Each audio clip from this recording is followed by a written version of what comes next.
A primeira papinha da Mimi.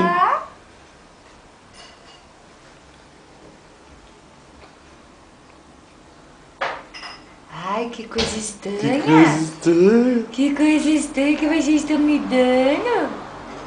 Abre o bocão. Abre o bocão. Que gosto diferente de leite. Amor, imagine, deve estar uma explosão de sabor dentro da boca dela. É, então.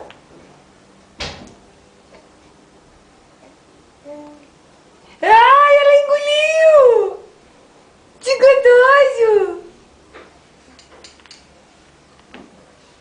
Tá, agora eu tiro uma foto.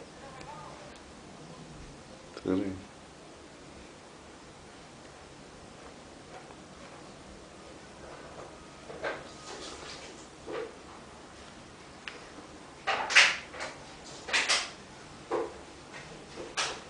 A carinha de interrogação dela.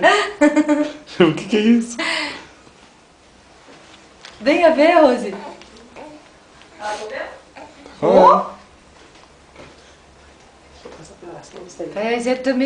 Já comi a segunda colher, tia. Ainda come, tô olhando ainda pro pai ainda. Ih, chegou o arroz, pronto, acabou. Ela quer vir com a mão. tá comendo. Essa menina vai comer bem, filho. É pra primeira ela mandando assim, ó.